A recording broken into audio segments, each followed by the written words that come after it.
Mastering Material Requirements Planning, or MRP, in MonsoonSIM.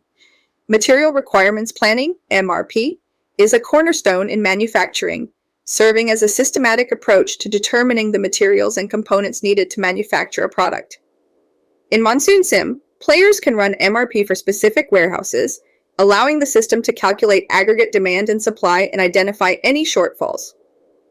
If a shortfall is detected, the system automatically issues purchase requests to cover it.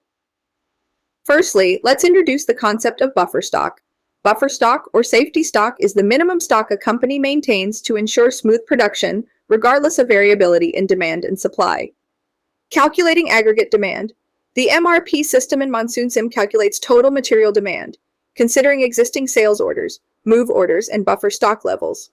Assessing aggregate supply. The system evaluates the available supply, accounting for current stock levels, and incoming stock from move orders and outstanding purchase orders.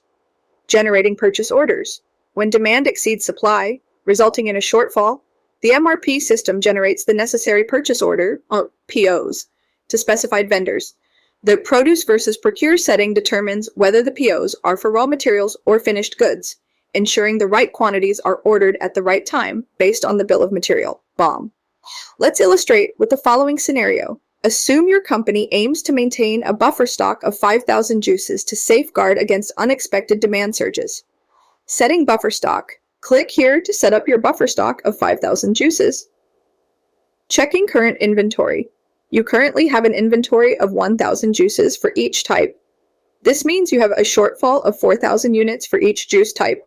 5,000 minus 1,000 equals 4,000. Running MRP. Navigate to the MRP section and run the MRP.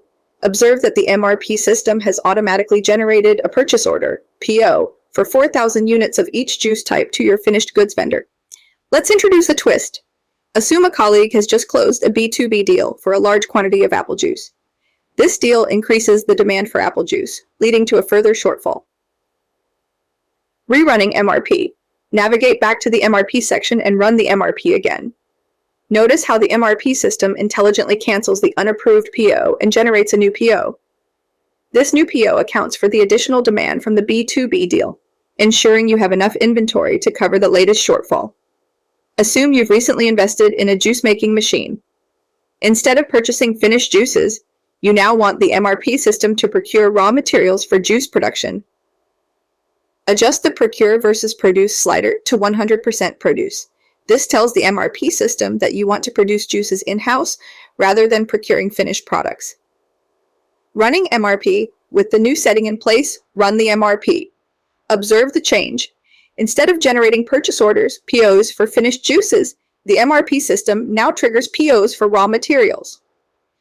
Understanding the raw material POs. The quantity of raw materials in the POs corresponds to the bill of material, BOM, structure defined for the juice. For each unit of juice, the BOM specifies 1 fruit, 2 straws, and 1 box. The MRP system uses this structure to determine the exact quantity of each raw material needed. In conclusion, MonsoonSIM provides an interactive and immersive platform for learners to grasp the intricacies of material requirements planning, MRP. By simulating real-world scenarios and offering hands-on experience, MonsoonSIM bridges the gap between theoretical knowledge and practical application, empowering learners to understand and master the complexities of MRP in a dynamic business environment. Note that your facilitator may decide to change the product, raw materials, and the bill of material structure to something else other than the fruit juices.